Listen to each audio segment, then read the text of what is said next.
Ladies and gentlemen, this event will be starting soon in 5 minutes, and please turn off your microphone or turn into vibrate mode during the event. Thank you.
Good afternoon, everyone. It's our great pleasure that we can be here together. My name is Weiwen Vera Zhang. I am moderator for today's session. The topic for this afternoon is empowering women through education. And it's a great pleasure that we can sit together and discuss this important issue. We first want to thank Taiwan ICDF for providing this opportunity for us here, so we can invite successful women from different countries to be here and share with us their insightful experience with us. As we know, United Nations has set up 17 SDG, Sustainable Development Goal. As we discussed, one of the SDG is to ensure gender equality. It means that women and girls should have equal opportunity to receive education, pursue their dream, and also achieve economic independence. However, as we heard from this morning and also our observation in reality, gender equality and female entrepreneurs still face a lot of challenges. So that's why we invite today's speaker to share their experience. Actually, according to a UN report, 66 million girls, they should go to school, but they cannot. And for the workforce, according to International Labor Organization, women's labor participation rate only have 48% compared to men's 75%.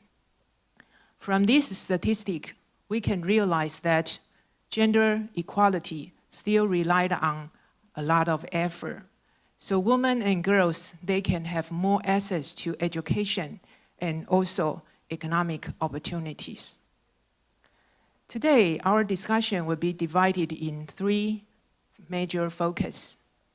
First, we will hear the policy and vocational training from government's perspective. And second, we have 3 successful entrepreneur story. They come here and they will share us their true story. And also we will hear one example of Taiwan NPO to share with us how they work with women entrepreneur.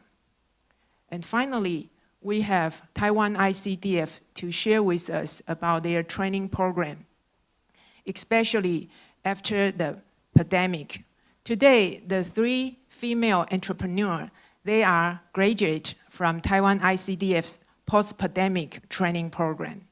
So we will hear more about the training program and the resource they provide. And now, we have several important speakers. I will introduce them one by one. First, Her Excellency Rosanna Maria Brezenio, Special Envoy for the Development of Families and Children in Belize and Chairperson of Spouse of CARICOM Leader Action Network. Welcome, Chairperson.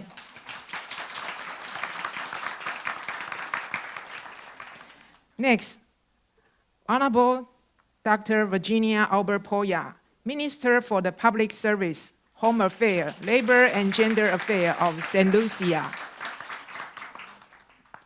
Next, Honorable Ms. Aisalien Phillips, Minister of Responsibility for Youth Empowerment and Social Development, Gender Affairs, Aging and Disability of Federation of St. Kitts and Nevis. Next, Honorable Dr. Yu Hui Yang, Director General, Department of Technological and Vocational Education, Ministry of Education of ROC, Taiwan. And then we have our female business representative. First, Ms. Iselina Guerra, female business representative of Belize. And then we have Ms. Camille Quangling Prophet, female business representative of St. Lucia. And then we have Ms. Maria Patricia Dia, female business representative of Honduras. And we also have Ms. Shu Hua Kang, Chairperson, Spring Sprout Innovation for Social Service, the Republic of China, Taiwan. And we have men too. So next, Mr. Xiang Wu Cai, Director, International Education and Training Department, Taiwan ICDF. Because we have 9 speakers and our time is very limited. So without further ado, let me invite the first speaker, Her Excellency Rosanna Maria Brezenio, Special Envoy of the Development of Family and Children in Belize and Chairperson of Spouse of CARICOM Leader Action Network. Welcome, please. Thank you. Good afternoon, everyone. I think we're still awake after all that eating that we did. So I'll try to speed this up and keep us going. Education. We produce fit for purpose talent. And here's an example. Companies and technical universities and universities of science and technology work closely when students are in vocational or technical high schools, they are already interacting and working for industry companies in the industries. And also, we also match their future student career for them. They can directly go into colleges of their industry. So this is a one-stop education system from senior high school to the graduation of college to entering the industry. They can always keep abreast with the latest trend because for the 7 years, the longest is 7 years. In these years, they are always closely interacting with the industry and they are attaining experiences in the industry.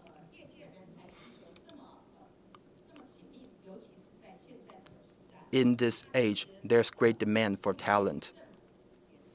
So the government has been putting resources to build an environment that is like the industry-like environment.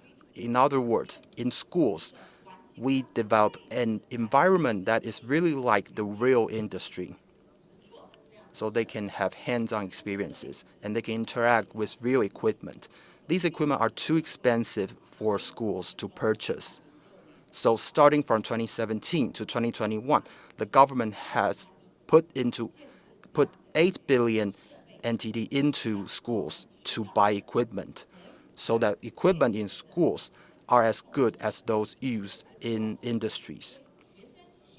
As a result, when students exit their schools and enter the industry, they will know how to use the state-of-the-art equipment.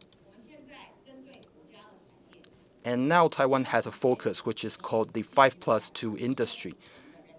The government has been cultivating talent in this industry because industries in Taiwan are upgrading, so the direction of talent cultivation needs to be upgraded as well.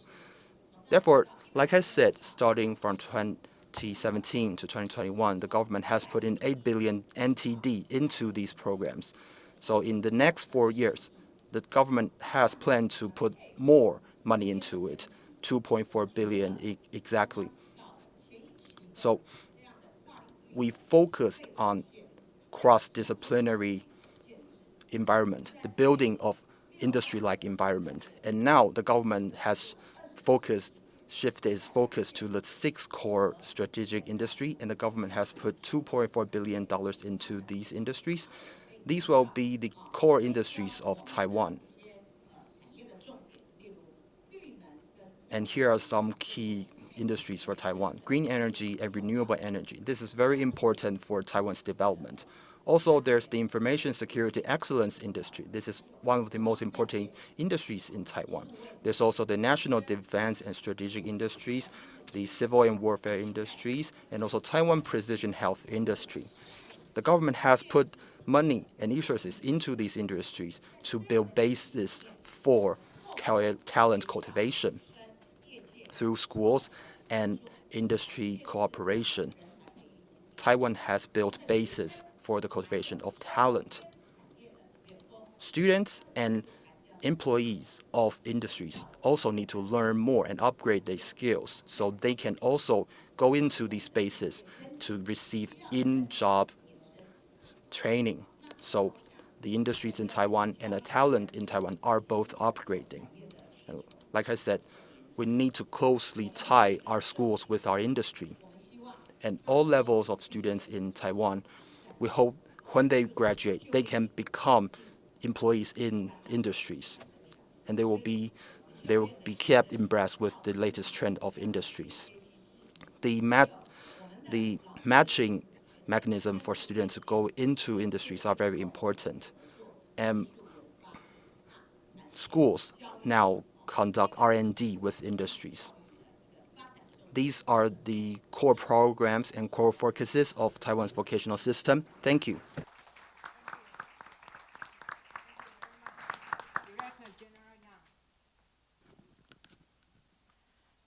Thank you for sharing with us the vocational education system.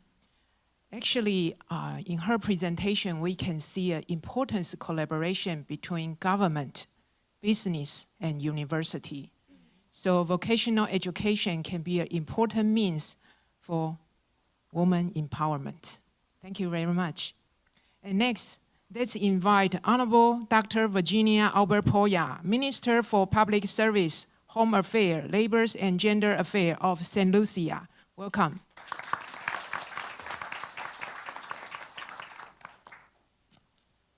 Good afternoon, all. Today will mark a very significant day in my life because this is the first time that I would have given a 5-minute speech. And it will be the most expensive and time-consuming speech. Because it took me about 24 hours to reach here. This is my first visit to Taiwan, and I will graciously share a few words with you. I want to quote the famous Nobel Prize winner from St. Lucia. He was awarded a Nobel Prize in 1979, Sir William Arthur Lewis, who stated that the fundamental cure for poverty is not money, but knowledge. And we refer knowledge to education. Everything that we do is education.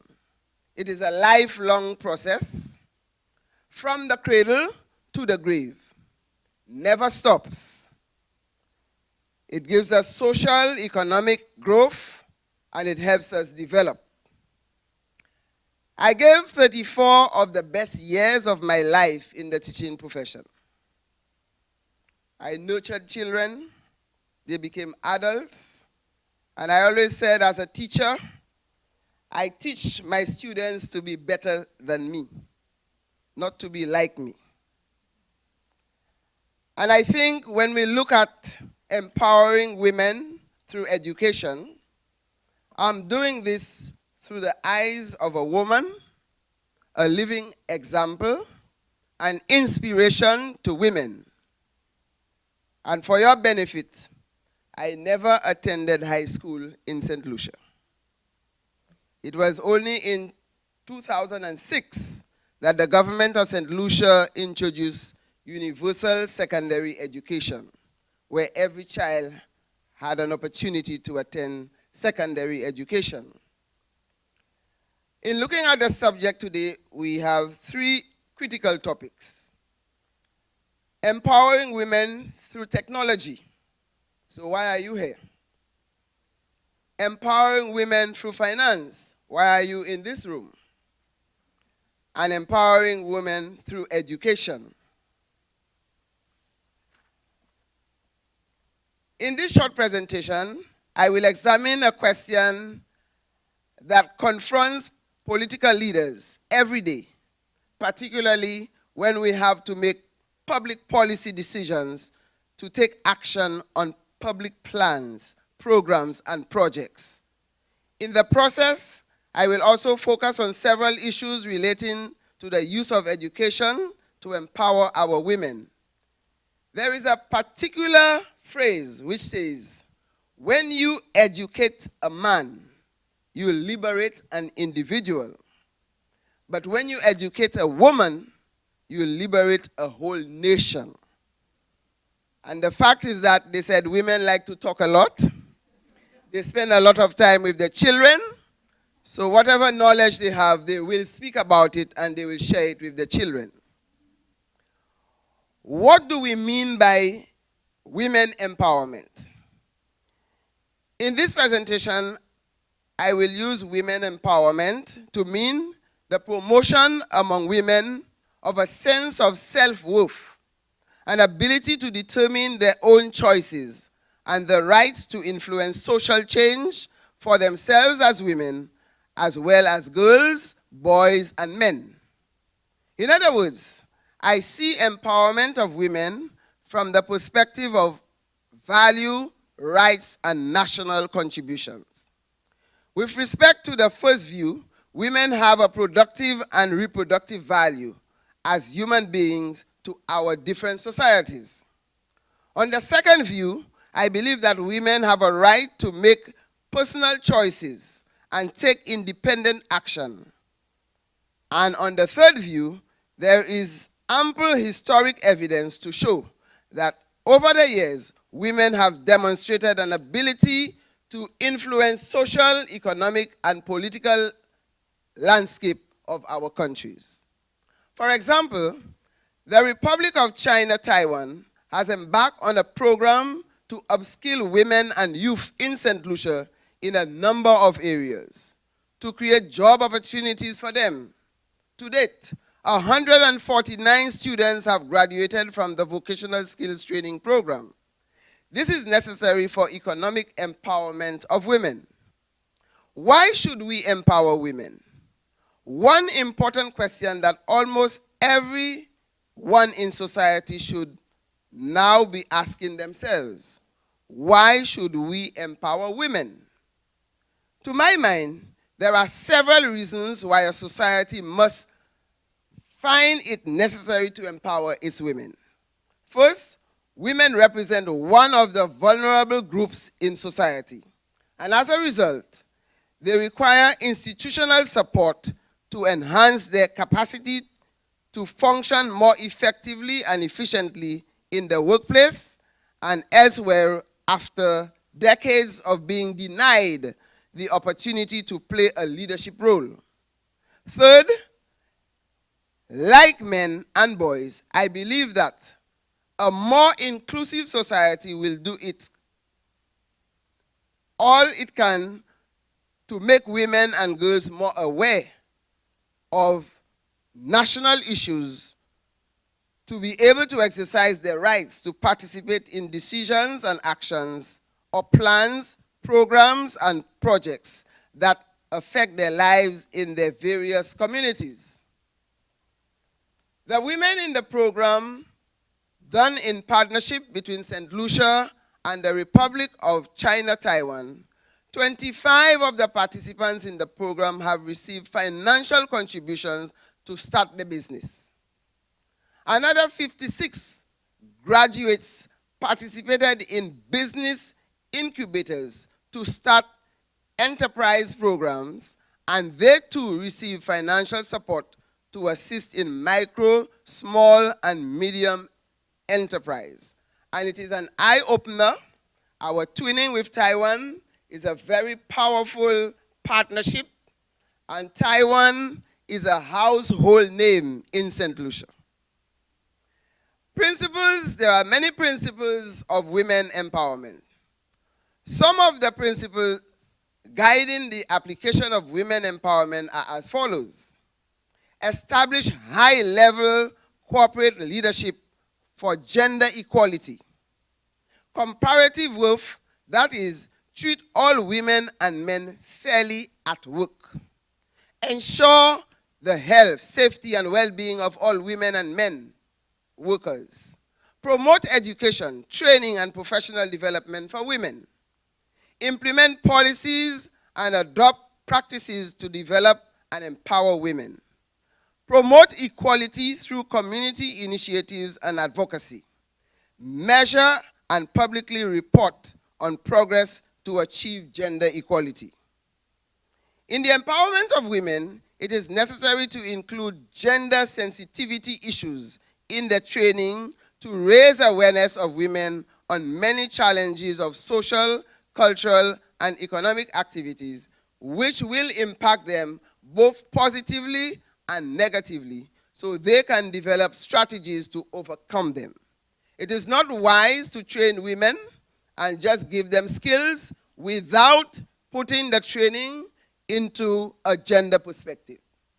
Anytime you teach women and you try to empower them, you must make them understand that it is not something that has happened in the past. Because women have always been denied of opportunities for growth and development. So if you are teaching them to do small businesses, you must explain to them it is not just about a business for you to make profit. It is a business where now you are given an opportunity for you to take care of yourself. In the past, it did not happen. For you to take care of your children. In the past, it did not happen. So this is how you begin to empower women through education and through a gender perspective. There are several categories of women empowerment, namely individual, gender, social, educational, economic, political, psychological, physical, sexual, community, organizational, and cultural. However, for the purpose of this presentation today, my focus is on education and the empowerment of women. The education strategy of women empowerment are as follows. Implement training programs to develop women's competency skills. Expose women to meetings like these, conferences, training at the national, regional, and international levels. Involve women in the design of national plans, programs, and projects, and encourage them to participate in decisions and actions that affect them directly. Consult women on issues of public policy and procedures for delivery of public services.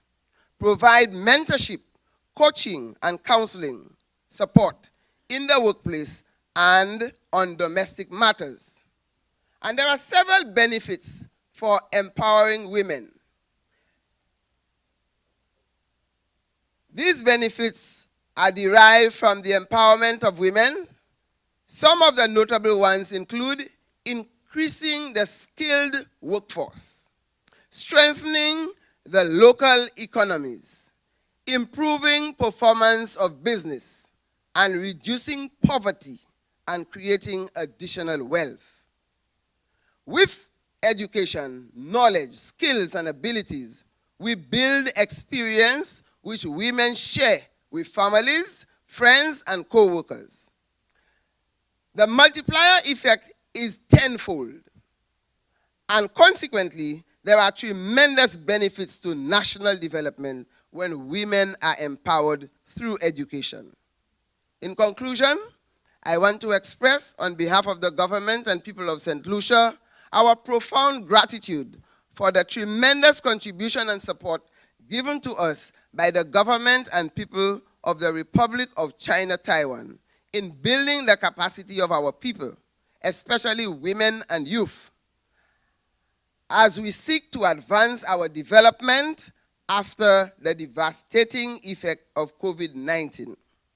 I end by saying, never say never, and never give up.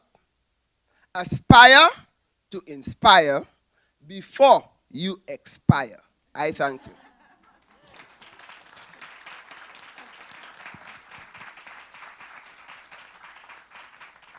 Thank you. Thank you, Minister Poya. I think that as Minister mentioned that the key reason for poverty is not money, it is knowledge. So women and girls should have an equal opportunity to receive education so they can make choice and they have more possibility to decide their future. So that's why education is a human right. Thank you.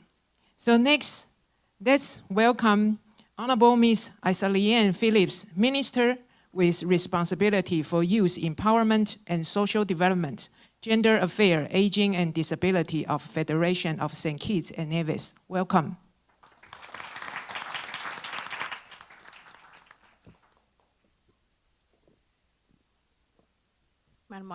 Hello, moderator, fellow panelists, ladies and gentlemen, good afternoon. So my focus for this presentation today, I really wanted to kind of give a little bit of an impact assessment just so that we can identify how the project that was implemented through the Taiwan ICDF in St. Kitts and Nevis was actually impacted real people and the beneficiaries of the program. I want to start by just sharing this, old-time saying that I believe may be familiar to a lot of us.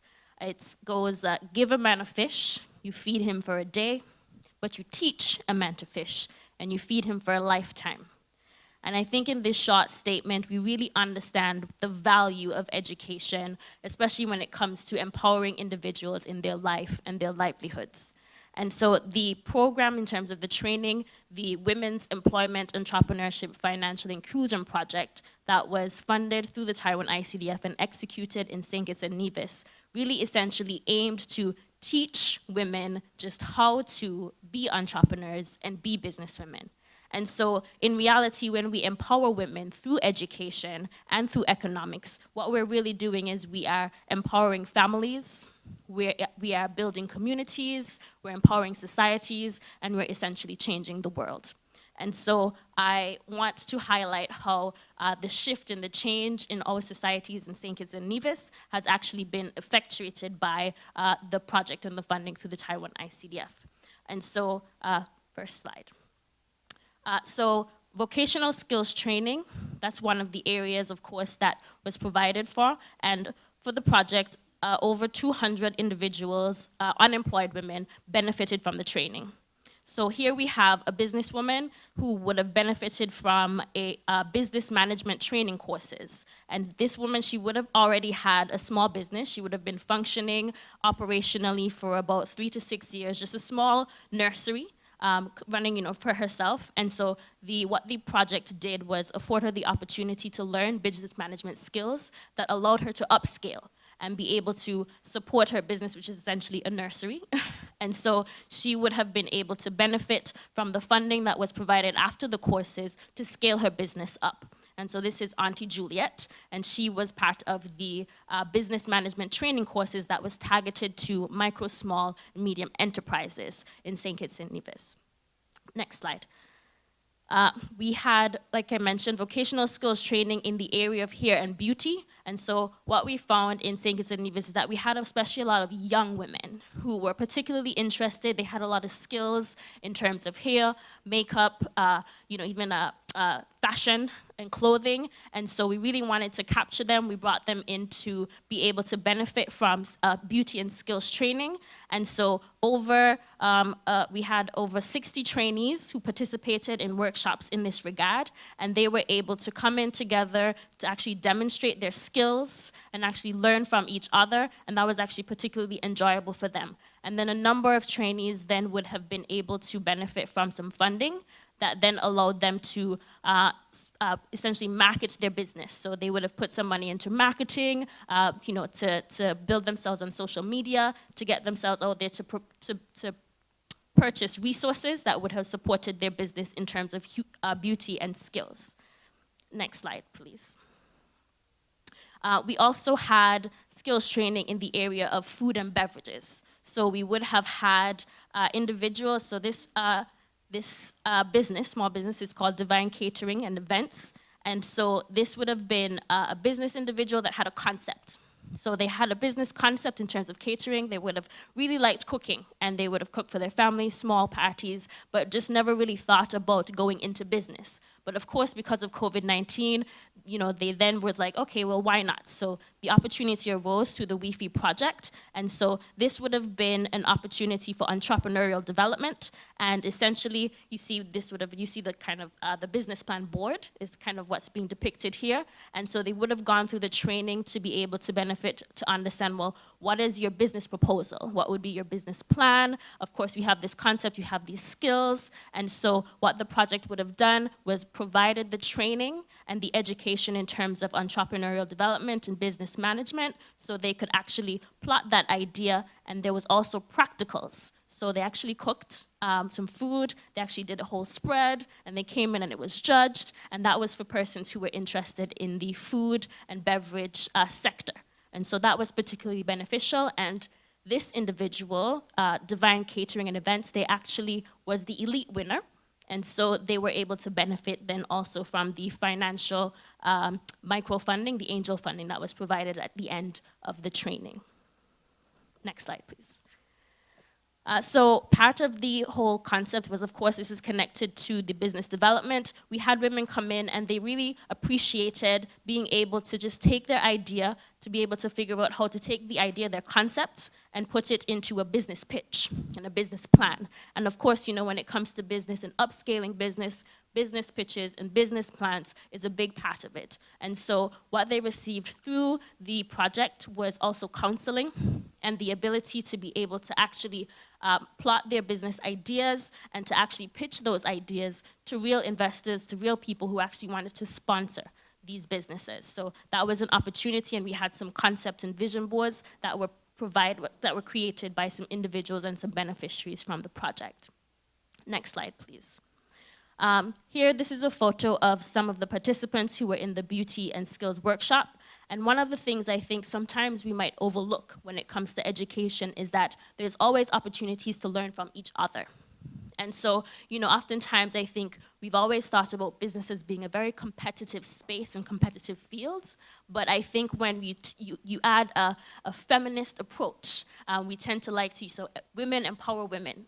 And so the opportunity, the landscape, and the environment that was created through this project and through the courses that was delivered was one of kind of supporting each other, learning from each other, and kind of shifting the idea that there's not enough space, but that there is enough space for all of us because we can all produce something that is unique to the market. And so it was really encouraging and supportive for the individuals and the beneficiaries in that regard, because there was also peer-to-peer learning.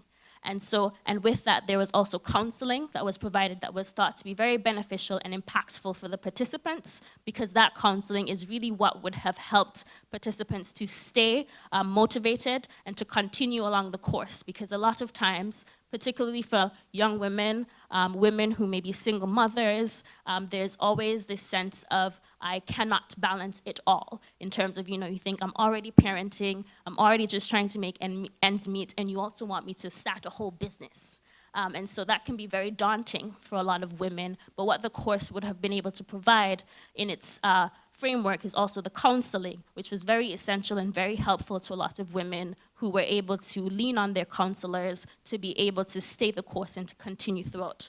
And so, with that, next slide, that is part of why we were really grateful to our partners in Taiwan, because the project, so the Women's Employment Entrepreneurship Financial Inclusion Project, affectionately known as WIFI, we call it WIFI in St. Kitts and Nevis, it has actually been very beneficial in that over 200 participants were able to benefit from the training. And so now they have the knowledge, they have the skills, they have the confidence to be able to establish their businesses, whether they're micro, small, and to also scale them up for those that were already kind of doing it, but not really doing it in a very formalized way. And so it really benefited women on multiple different levels, because they then had the knowledge and the information to be able to have the confidence to continue doing what they're doing and to scale it up on major levels.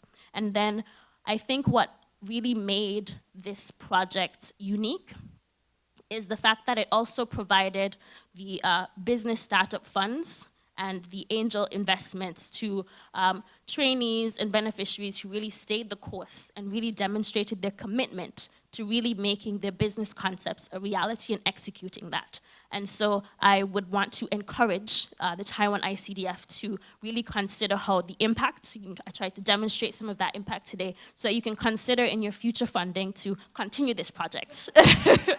Because we, in fact, the project in St. Kitts and Nevis is actually oversubscribed, and there is interest in there being more opportunities in the future for even in sectors that are more non-traditional. And so that is something that I would want to make an appeal to our partners, that we are very interested in receiving future funding for future cycles and iterations of this project when it comes to women's entrepreneurial employment empowerment, because I think, as has been iterated and said throughout the day, there is real value in empowering women through education, through economics, through technology, because when you empower women, you change the world. Thank you all very much. Wonderful. Thank you, Minister Phillips. When I see the PPT, it's great to see the hair and beauty skill training and also cooking training.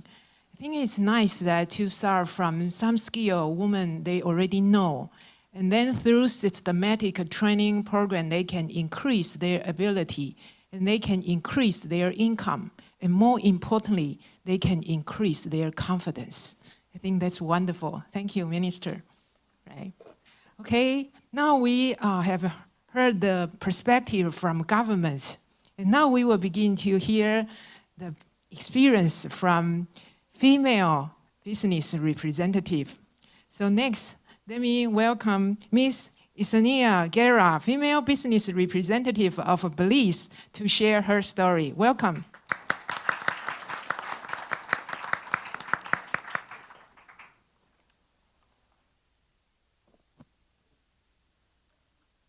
Good day, ladies and gentlemen. It's a pleasure to be here. Thank you. Growing up in a home with traditional cooking not only meant using organic and traditional blends, spices, but I also associated this experience with creating memories with my family.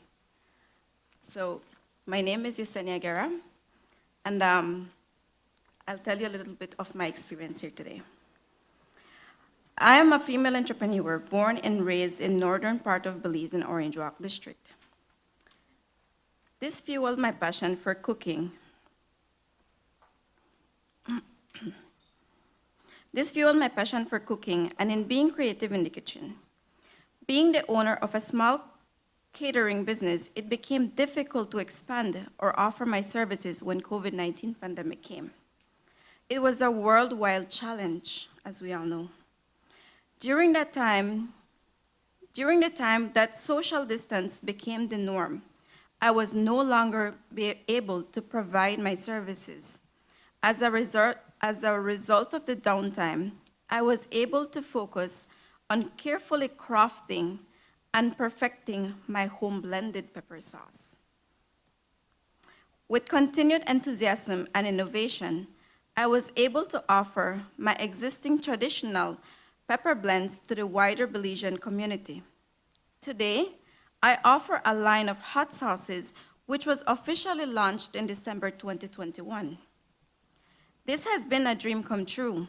I've always dreamed of having a small business, but also having a product line, and it became true during COVID-19. The biggest pleasure is to see the experience unfold with every meal, every service, and taste delivered from my kitchen, as my pure values are exceptional food, excellent service, and memorable experience. And all of this became from ever since I was a child. Memories, it became, and it continues being memories for me. I also participated in the Female Entrepreneurship Program in Belize, created a shift in my perspective as an entrepreneur. This program allowed me to appreciate that women are resilient, unlike myself, many women found themselves in very challenging times that forced them to become innovative. This training provided a space to learn the formality of operating a business and in the importance of establishing the ethics required for future sustainability. It also gave us the opportunity to brainstorm on who is our target audience, while at the same time learning new market concepts and keeping up with the new trends. This educational platform has also allowed me to further capitalize on my financial education. After the training, I now look at my business as a brand, and I am now focusing on building it as a model. With this shift, we have now grown by offering a total of 13 blends. When I started the program, I only had 8 flavors. But being there, having that fusion and that passion for your business, you grow and you learn, so you end up having more passion to what you do. Gaining more knowledge to manage my business has been an incredible experience. The program required that I practice self-discipline and proper time management so I can be available for the trainings as required, as well as balance for my personal and business responsibilities. As a female entrepreneur, the most challenging aspects has been to find balance. As I grow implementing the skills learned, I keep in mind that the opportunity offered is one that should be made available to many more women. Many of us can perfect our products and services. However, we lack the guidance in soft skills needed for successful businesses.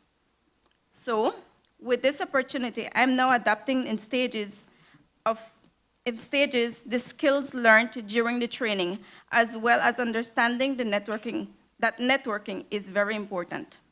I continue to embrace my journey with the focus on building Yes's Cuisine brand for an international market. This journey requires continued self and team development, and I'm so excited to continue. Continuously working in making Yes's Cuisine a global brand, we also want to educate females to grow and glow. Thank you.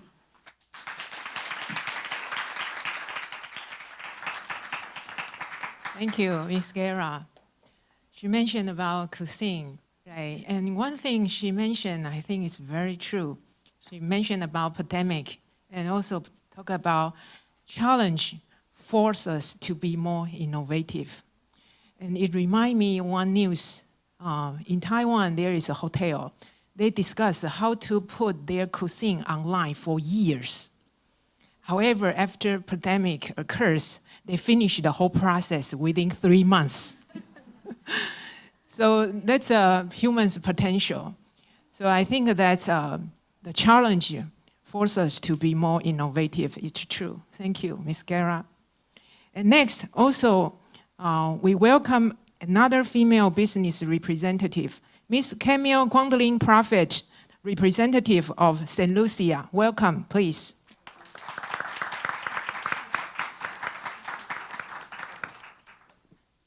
Good afternoon, distinguished guests, ladies and gentlemen.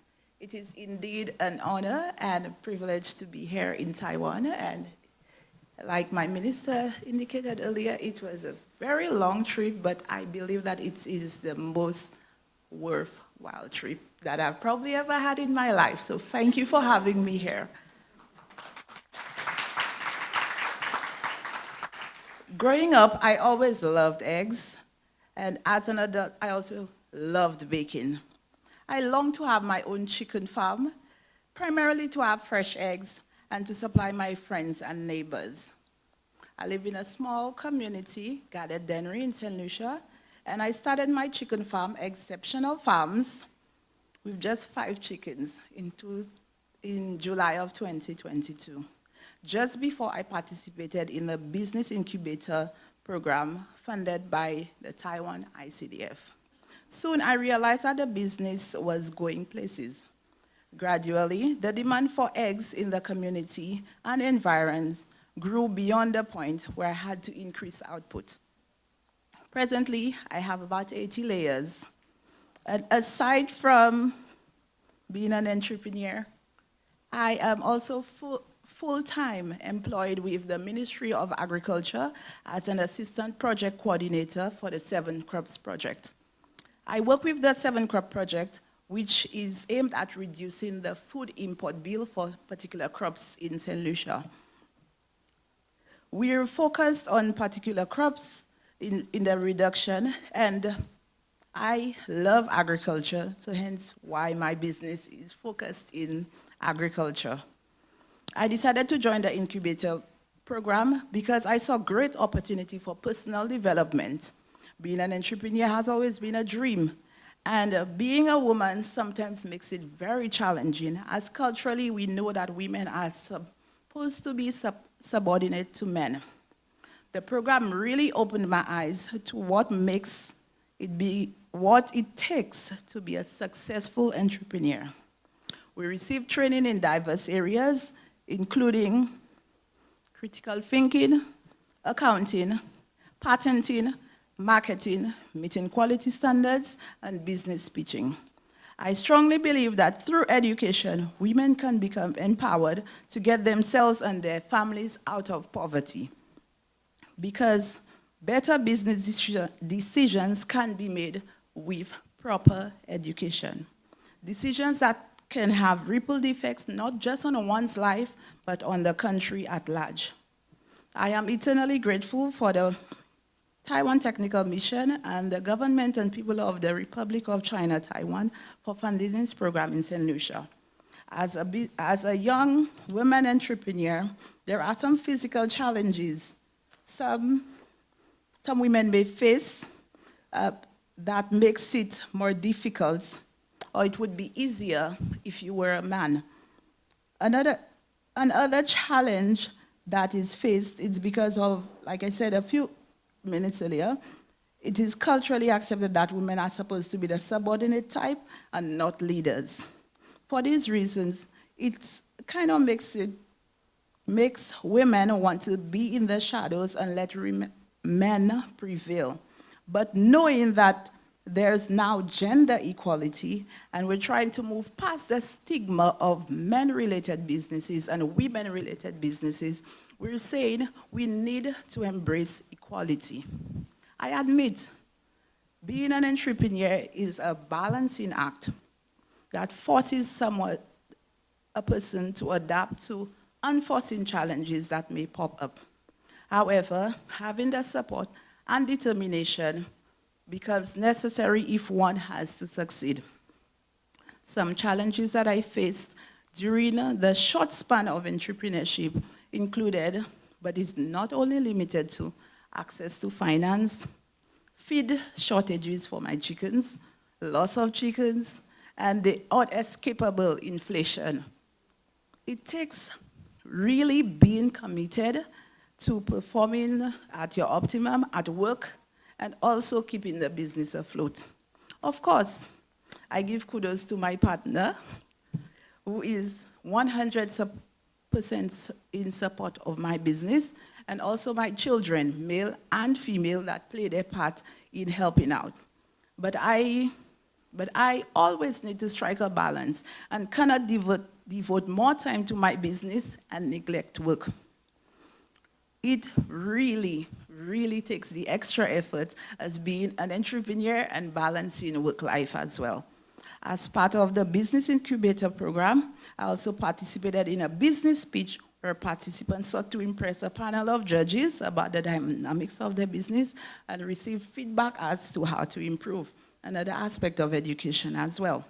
One of the things I learned was that you need to know your product in order to be able to sell your product. You need to be confident when you're selling your product. You also need to be able to capture your audience or investors or potential clients' attention in when you deliver. Despite being a small business presently, I am already dreaming of growing the business, having employees, and ensuring that Exceptional Farms continues to contribute to the country's food security and even beyond. As you may be aware, there are egg shortages all around the world, especially during Christmas season. This is the bigger picture for Exceptional Farms. I want to see Exceptional Farms move from just supplying my community and the rest of St. Lucia to possibly exporting. And with the current and correct education strategies, I want to assist people in making healthy decisions, even when it comes to consuming eggs. By doing my part in this process, I believe that women are critical in achieving equality. What they need to focus on is believing in themselves and knowing that the possibilities exist. For example, in the Ministry of Agriculture in St. Lucia, we have much more women employed than men. We are embracing equality. We are not saying that men aren't important, but we are saying men welcome us in achieving that goal of equality. So my encouragement to all women are, you can do it, having a positive mindset. Having a positive mindset is the first place to start, and don't try to do everything at once. But you may be able to start your business not at where you think it should be, but where it should be right now, and you grow. But the biggest thing that you can do is to never stop dreaming. Don't stop having a plan for better, and get started on working to make it a reality through proper education. You too can be excellent. Thank you very much.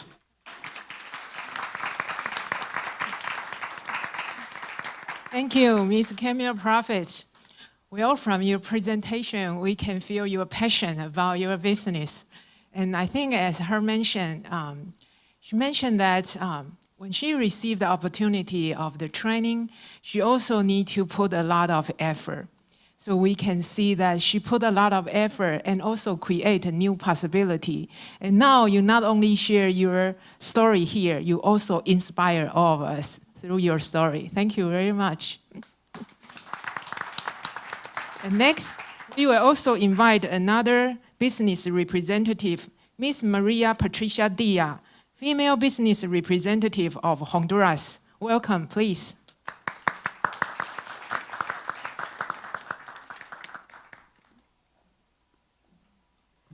Buenas tardes.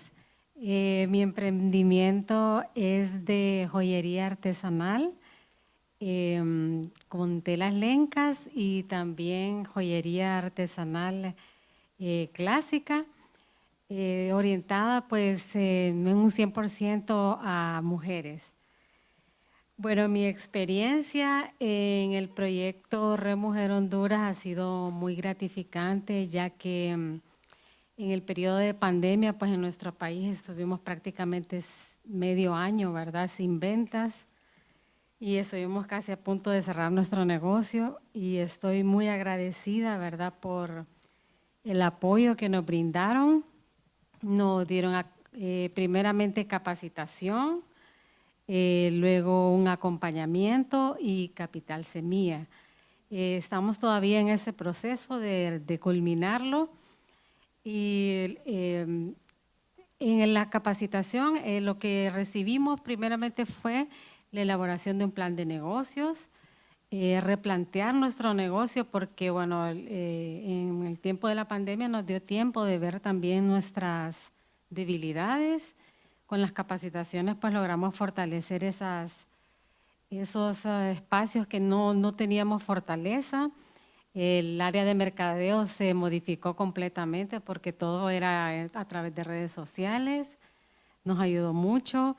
El tema de finanzas fue muy básico porque hemos logrado replantear nuestros costos y nuestros precios.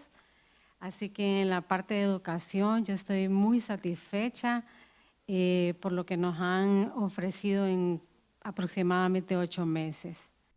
I have seen great help from Taiwan government while I'm pricing my commodities. So I would like to thank the help from Taiwan government. And also, I'm very delighted to have this opportunity to visit this beautiful country. I like this country a lot, and I appreciate your warm welcome on behalf of Honduras women. I would like to say that we really appreciate your help, and we wish to see more in the future. Because your program helped our educational system here in our country, and the training program can also unleash our potential regarding art creation as well as handmade crafts. And we would like to further develop our potential. So your financial support would be very beneficial to us. And also, in our products, you can see we have high-quality textiles with thousands of years of history, but we are making it become trendy products. We hope that we can export our products to international markets. Moreover, we're also going to sell our products to other external countries, for example, to sell necklaces. But because of COVID-19, the sales of these products have decreased. So thank you for listening. Thank you.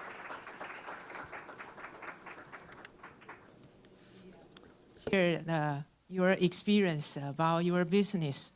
And Ms. Dia mentioned about the support from Taiwan ICDF and also her business in Honduras. And actually, I also have a student, she received the support from Taiwan ICDF.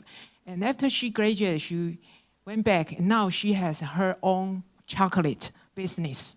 So very often she go to different conferences and share her experience to try to also encourage women to start their own business. It's wonderful. Thank you. Thank you. And after we hear the 3 female representatives, their story, and now we will invite the chairperson of NPO to share with us their insights. So now let's welcome Ms. Shu Hua Kang, chairperson Spring Sprout Innovation for Social Service, the Republic of China, Taiwan. Welcome.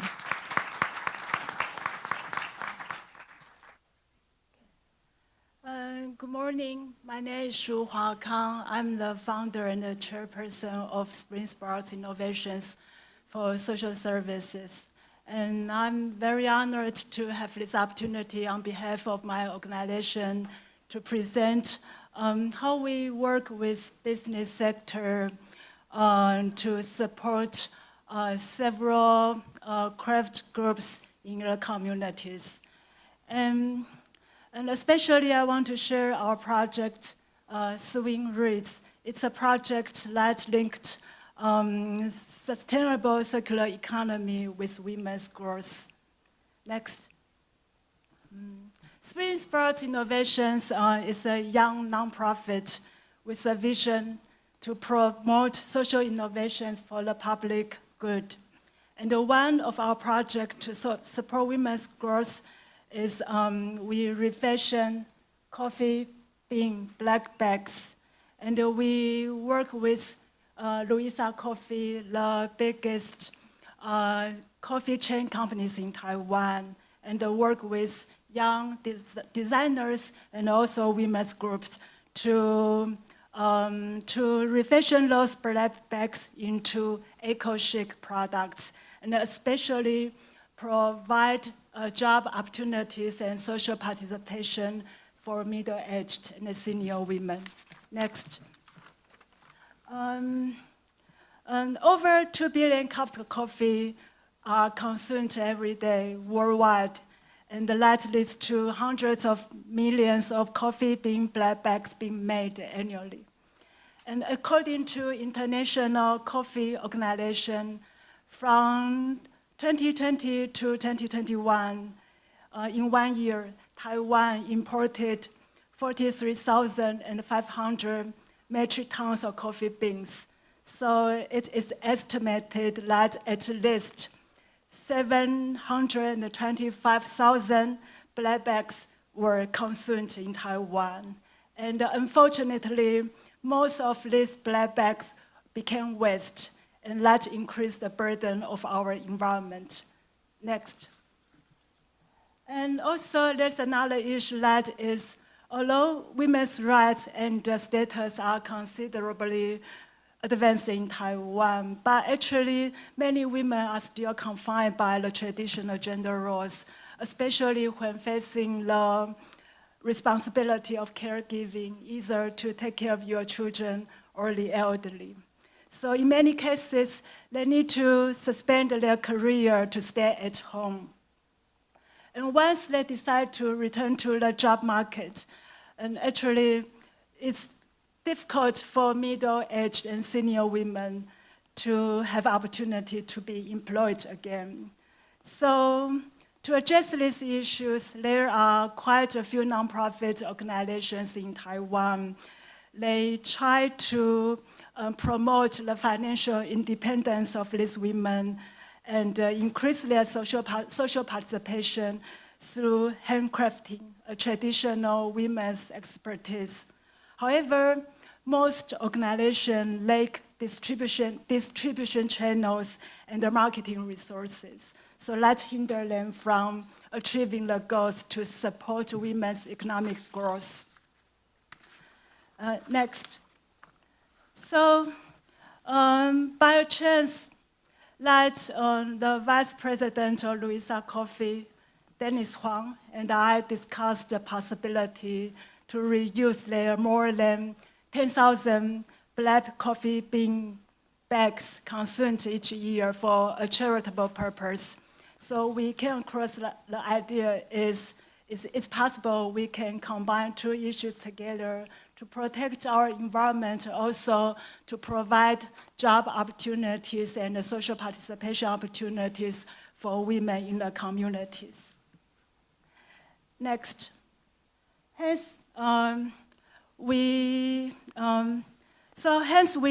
the Swing Sprouts Innovations work together with Louisa Coffee and several other community organizations and the designers to refashion coffee bean black bags. And we try to link three issues together, except environment protection and the job opportunities for women. There is also a vision we hope to achieve is, we hope this project can serve as a platform to support and provide sustainable development for local handcraft groups through our stable procurement and the long-term partnership. Next. So I think one special feature of this project is that Louisa Coffee donates their black bags, purchase these products, and distributed them through their more than 500 stores in Taiwan. They provide sales channels, and all profits go to our organization to support us to provide more support for the local communities and to support the idea of social innovation. And in the meantime, Spring Sprouts in charge of the whole project, and we work with designers and 4 women's groups and turn these bags into eco-chic products.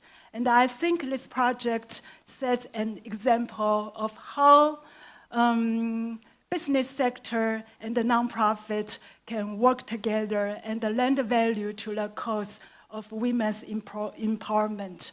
Especially, I think, after receive training and education and start your own business, and in fact, we need to have resources to distribute our products. So under these circumstances, the contribution from business sector provide a way for the nonprofit sector and the business and the women's group can have more chance to explore their products. Next. So since 2021, we have strived to expand our social impact through product innovation for more people in the community to be able to join this project. So for example, this graph showed how we reuse black bags and turn them into innovative products with the goal of utilizing the black bags efficiently. In addition to coffee cup carriers, they can become home decoration, tote bags, hats and aprons, and even accessories. And these products allow women in the community with different handcraft skills to be able to join this project. Next. And these are our most popular products made by our partner groups. Next. So there are 4 groups. There are 4 women's handcraft groups join this project. And besides the well-established Taipei Awakening Association for middle-aged women seeking their second career and working with us since the beginning of this project, there's also a handcraft group called Duokeli. And the special part of this group is that many women join this workshop. Actually, they are senior women. And they join this project not only for the economic reason, but for social reason. They can gather together. So it also inspires us to feel that we can use this project to facilitate more senior women to participate in this project to increase their opportunities of social participation. And in 2021, we work with Lianxin Presbyterian Church located in Taoyuan City, and 90% of the members are from the indigenous Amis people. And they moved to Taoyuan from Taidong for a living. And most of the women we worked with used to work for the textile industry, but they face the issue that many textile companies moving overseas for less expensive labor or hiring migrant workers instead. So we support those women to establish a small sewing studio to support their economic growth while linked with their good sewing and handcraft skills. And last year, we also started a project with several nonprofits in Wanhua, Taipei, with the shared vision to support low-income women to join all this project. It is our goal that every production and selling step, we can create opportunities for social participation and employment opportunities for our women partners. So from black bag dismantling, pattern making, sewing, and even selling, we invited our partner to involve in this project. And hopefully, importantly, is to form a sense of ownership of this project. Next, since 2018, we have used 9,000 pieces of black bags to be 50,000 carrier cup, black carriers, and tote bags. And we also supported the growth of 4 partner groups while increasing the opportunities for employment and social participation for more than 20 women. And then we distributed our products through Louisa Coffee's more than 500 chain shops. Next, we also hope this model can be reproducible. So we invited more coffee shops and the retail stores and the coffee companies to join this project and support the public good. And as a result, since 2021, 5 coffee companies and 3 retail stores have supported our project by provide free sales channel and donate coffee bags to support this project. Next, this project is implemented through a joint effort with many people and the different sectors, including nonprofit, corporate, product designers, local handcraft groups. So each partner in this project plays an essential role. And through joint effort, we made this project possible. So I want to take this opportunity to express my appreciation for my partners, Louisa Coffee, Taipei Awakening Association, Duokeli Handcraft Workshop, Wild Fabric, and the Lianxin Presbyterian Church. Now that's my presentation today. Thank you.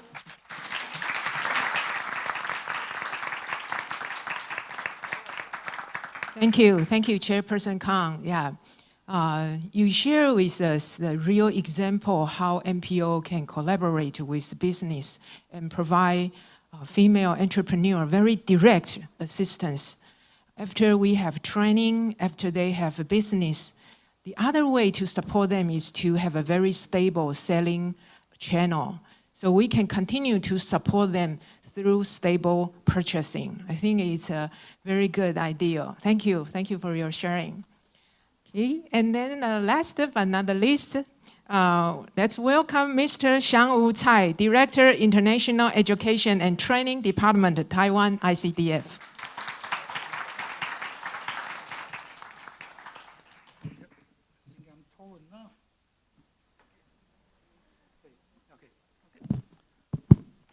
Okay, thank you, moderator. And thank you for having me here as a main speaker. Just like Her Excellency President, you mentioned early this morning, men and boy should not be excluded from the women empowerment. So today I'm very glad to be here to share with you about the ICDF. About the ICDF implemented the Women Empowerment Project in the last 2 years and the methodology of the training we applied. To begin with, I would like to point out the critical choice that women face over the time. The choice between career and the family. The choice left women unpaid and unappreciated as a homemaker, especially in low-income family. The situation and the challenge didn't change, but got worse during the pandemic. Many women have to become both breadwinner and a caregiver at the same time. So this project aims to support women to run her own micro business, to make profit as self-employed.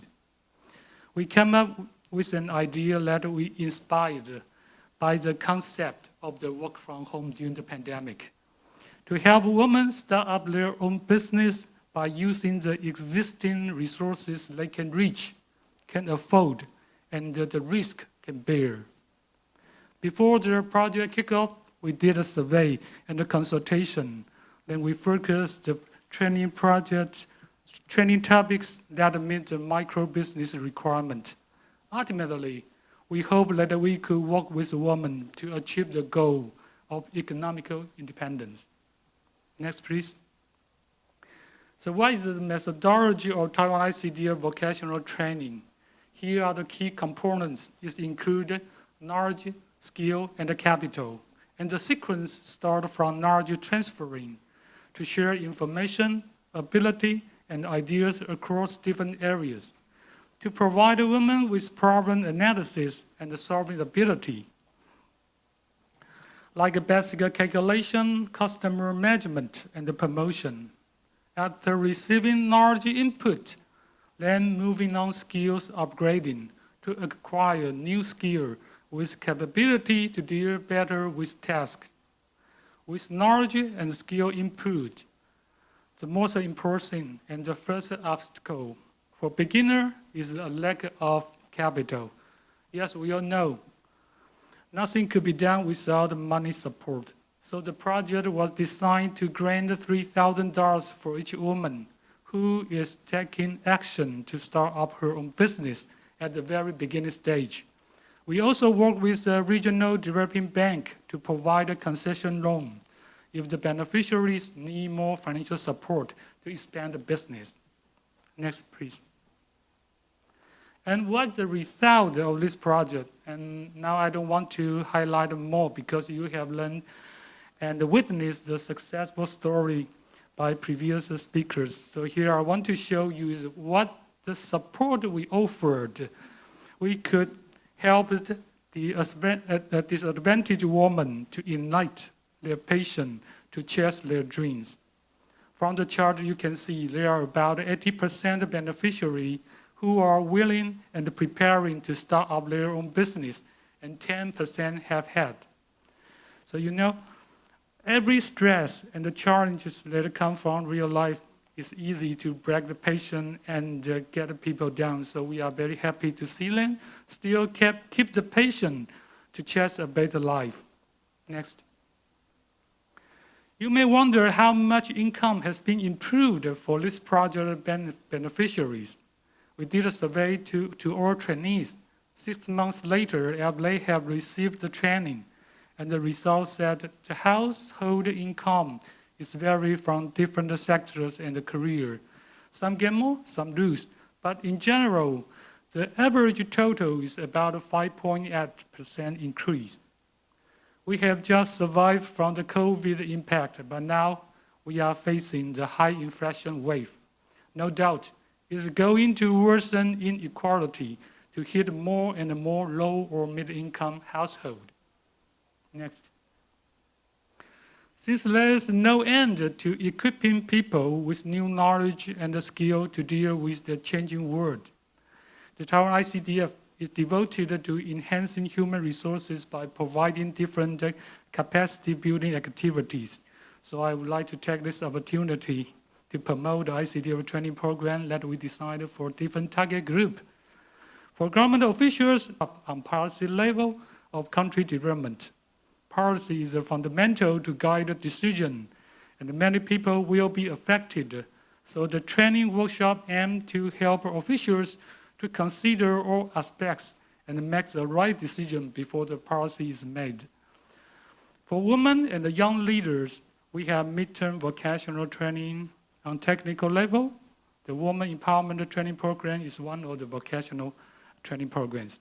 And for young talents, we also provide a full scholarship to students who want to pursue higher education in Taiwan. And today we are very glad to see many ICDO students here to join us. ICDF, we always focus on higher education instead of primary or secondary education, because higher education is not affordable for everyone, and sometimes girls are not given equal access to higher education. And the scholarship is open to the public. So if you like, you may pass this information through your network and encourage more students to seize this opportunity to study abroad in Taiwan. And the annual application period starts from January 1st and ended by March 15th. Okay, next. So in close, I would like to quote the words said by Nelson Mandela. Education is the most powerful weapon which you can use to change the world. The Taiwan ICDA will keep providing more and more training and education opportunities as we did over the years. And to keep equipping women and girls with knowledge and skill to embrace the future and to become who you want to be. Thank you.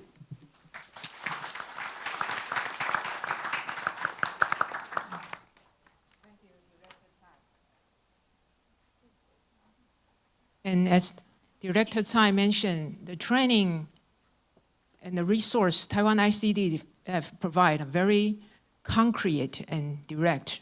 So as he mentioned in the end, education is a powerful weapon to empower a woman. And I think we can continue to do that together. And after all the speakers' insightful sharing, we thank you them very much.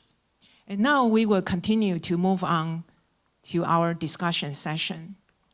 And since we start our session from government perspective, so the first part we will also come back and focus on government's perspective. In many countries, women are the major caregiver in family.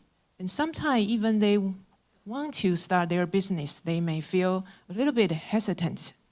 So in your country, what kind of social support system or policy do your country provide, especially for women to receive education? And may I invite Her Excellency, Chairperson Brizinho, to first share your opinion about the social support system and policy your country have for women receiving education. Yeah, please. Is this on? Yeah. Like I said early, Belize has started this initiative, a free education program for all.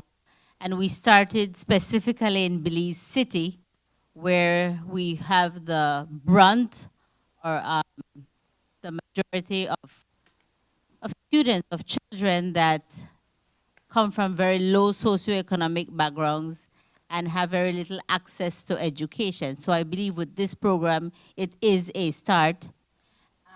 We have realized as a core principle that we tend to lose our boys. They fall through the cracks. They're the first ones that get pulled out to go to work in the fields, or thank you, or get caught up with inappropriate activities. So we want to focus more to get back our boys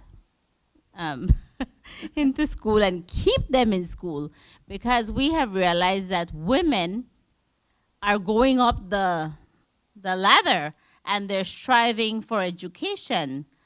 And how unfortunate it would be. I have a granddaughter. She's going to be 2 next month. And I'm worried for my granddaughter now, because we have more women that are exceptionally trained, they're intelligent, they're going through primary school, elementary school, high school, tertiary education. They're becoming professionals, and our men are falling through the cracks.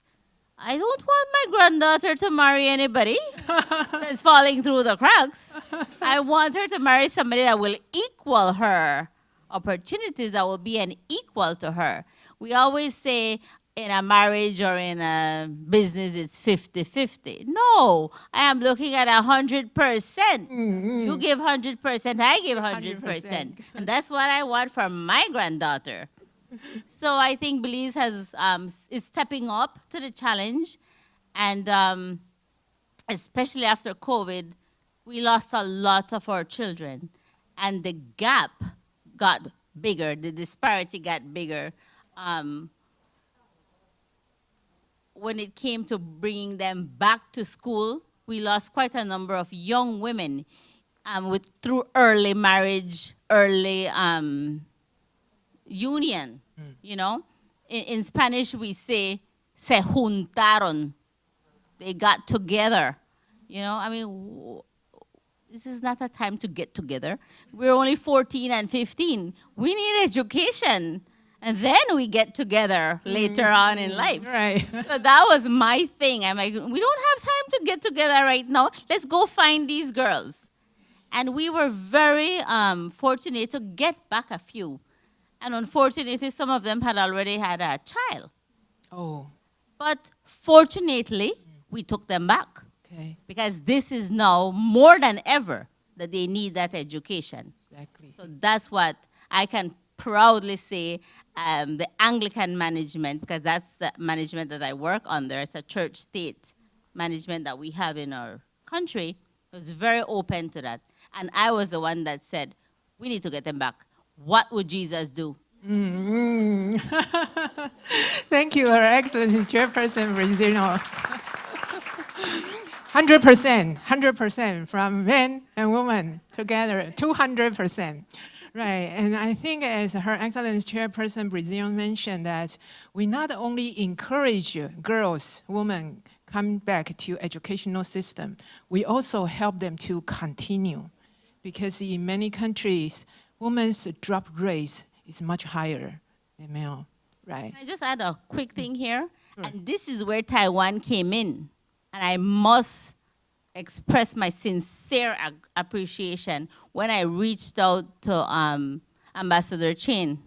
I said to him, because he talked about a scholarship program, and I said, Ambassador, this is an opportune moment.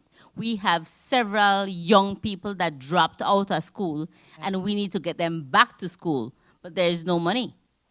So he proposed the scholarship, and I said, in the spirit of true collaboration, whatever you give, I'll add some money to that. So we can extend the program. And we focus on government schools. Our government schools are fairly accessible in terms of funding and financing. Exactly. So with the stipend that my office added to the scholarship, we were able to put back 18 young people in school that were about to finish. Wonderful. Yes, not begin, they're finishing up. Right. So I must say, thank you again, Taiwan. Ambassador Chen is leaving us, but he has ensured that the money is there for this year, so our children can finish up. Thank you. Thank you very much. Right. So that's wonderful. I think that Chairperson Brisenio mentioned that the resource is limited, but we always want the resource to be direct and then can assist women very concrete way, right? Wonderful, thank you, right? And since we talk about resource for government, resource always limited. We have so many things to do. So determining policy priority is very challenging. So I think that I want to ask maybe also Minister Abupoya and later Minister Phillips and then Director General also feel free to share your opinion. So Minister Abupoya, for you, from your position, from your observation, how do you determine the policy priority in empowering women through education? May I invite you?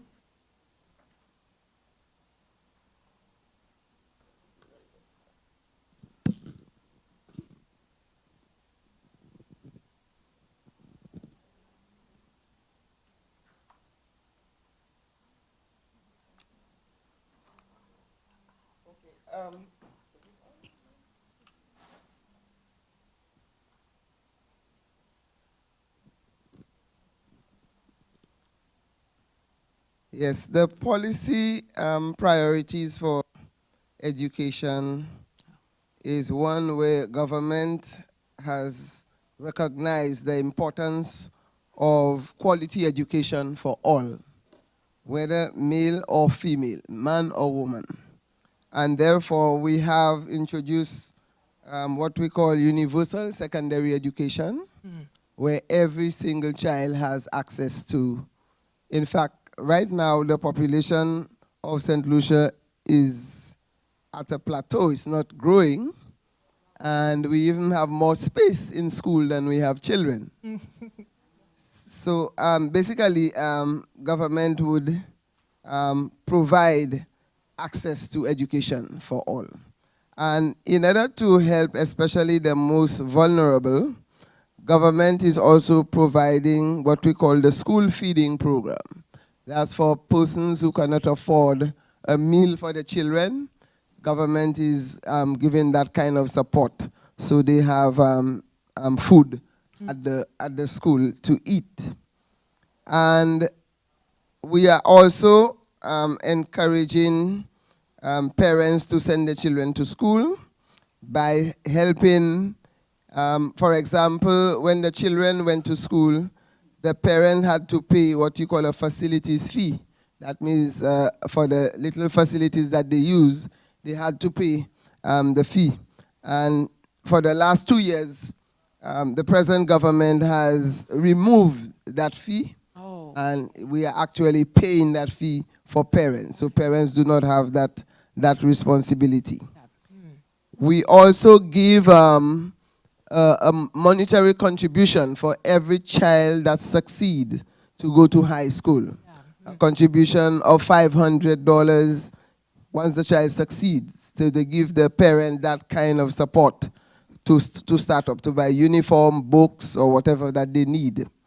Government also introduced what you call a stimulus program. That means just before school reopen, they create jobs, short-term job opportunities for parents to have to earn some money so they can help the children go to school.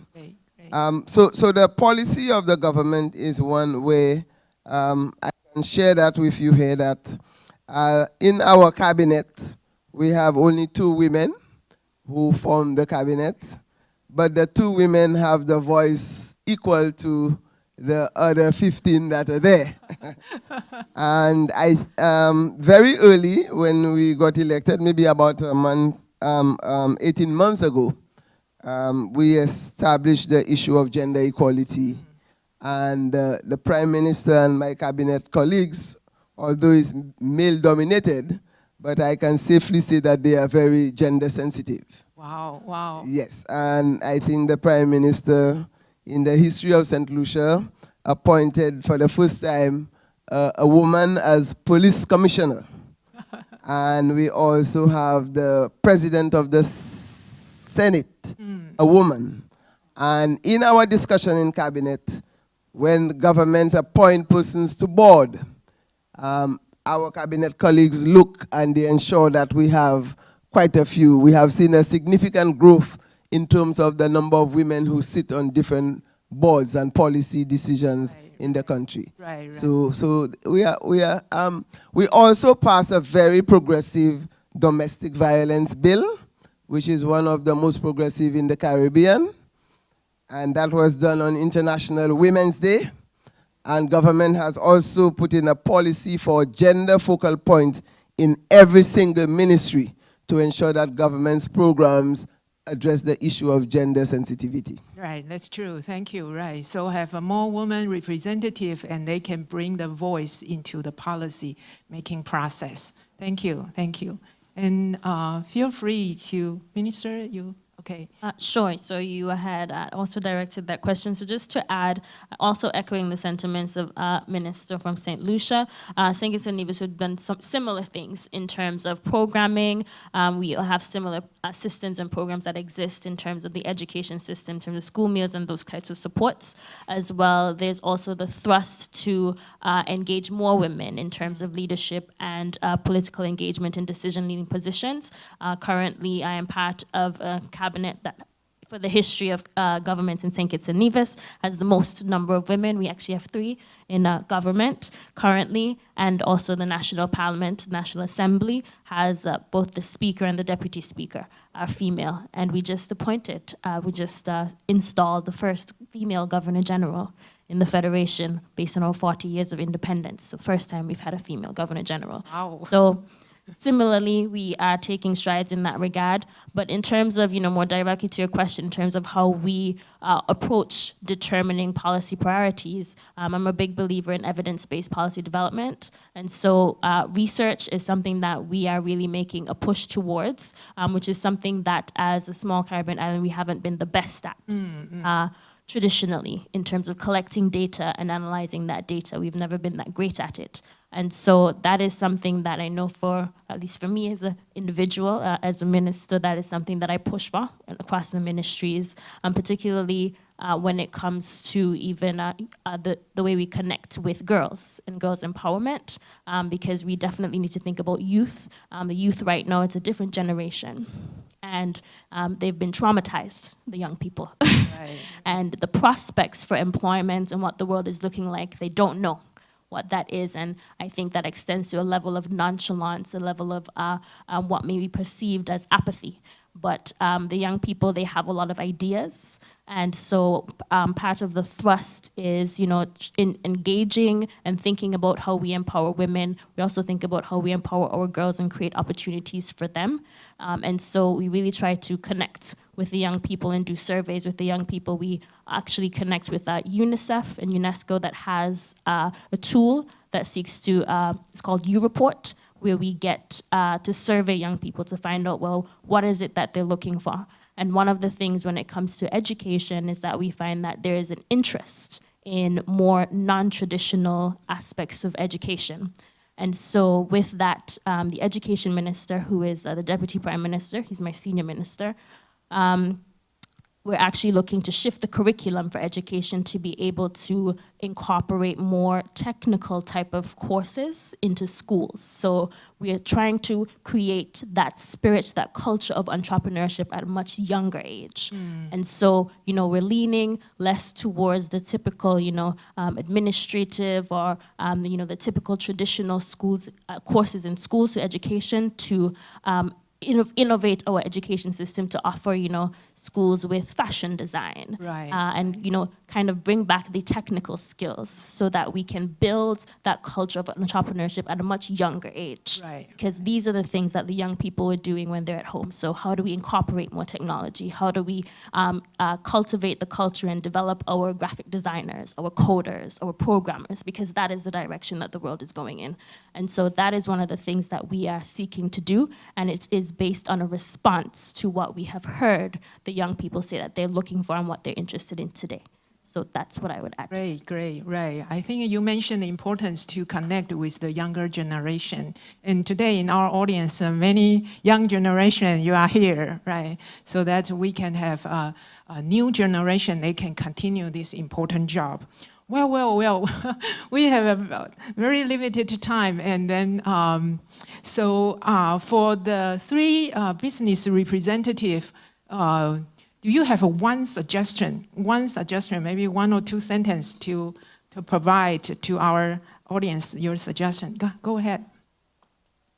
Then we were about to finish our discussion. Yeah. Hola, bueno, en mi país existen ahorita 3 como organizaciones que nos brindan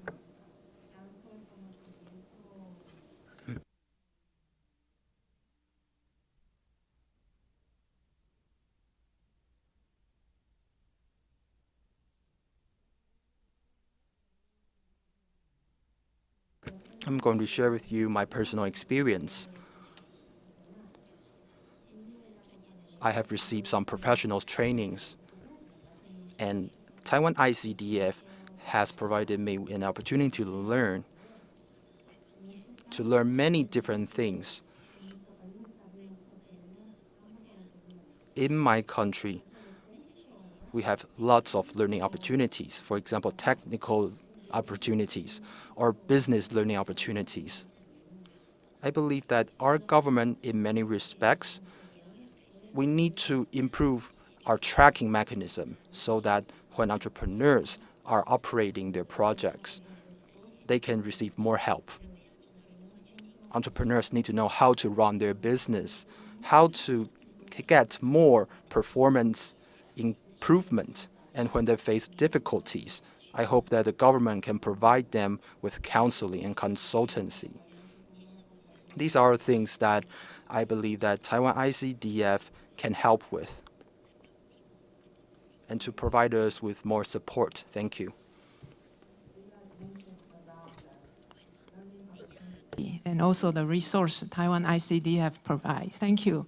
Right. So I think that highlight again the importance of the learning opportunity and then equal opportunity for women. So it's about the time for us to finish today's panel discussion. Please, everyone, use your hand to give all the speakers again one time, one more great applause for them.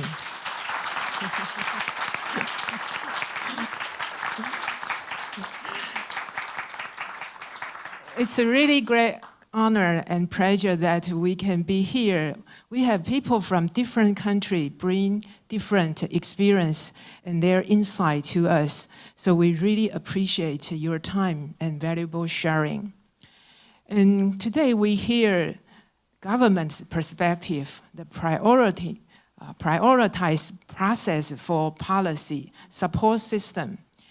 And also we hear the 3 successful business case and their story, their learning process. And also we've learned the NPO's real case, how they collaborate with business to provide women very direct and concrete support through stable selling channels. And also we very appreciate Taiwan ICDF continue to provide a training program and also start-up capital for women to start their business. This afternoon, we hear many wonderful experience and insight. But I think we all know, in reality, empowering women through education is still very challenging. But today, through our discussion, through our panel, we have seen the importance and the value of collaboration. We as individuals, our own ability may be limited. However, through our collaboration, we can work together and bring more power to people in their life. By working together, we can have a positive impact on the life of others, and in turn, make our own life meaningful. So once again, I want to extend my sincere gratitude to all the speakers. Thank you very much. And also for our audience. Because of your participation, your time, we have a very rich and inspiring afternoon.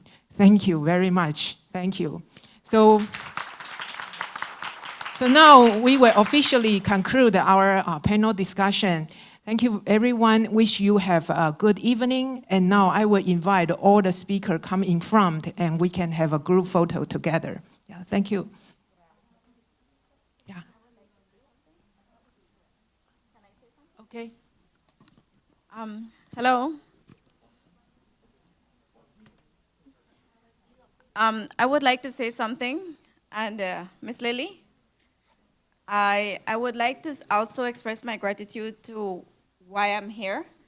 And I would just like to say that it's how incredible how I believe things happen. In 2003, I took a course of processing, which was by the Taiwan, funded by the Taiwan. And 20 years after, I'm right here Wow. launching my own business under processing. So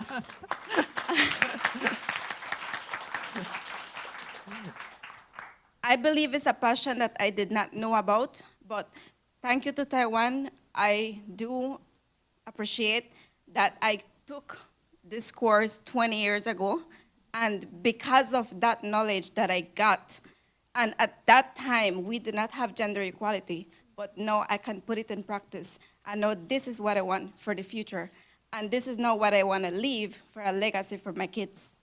Thank you. Thank you. Thank you for your sharing. Right. The program brings the benefits, and I want to share with you that Taiwan ICDF really worked very hard for this. Thank you for you all. Okay, please, all the speakers come in front, and then we can take a group photo together. Yeah. Yeah, please.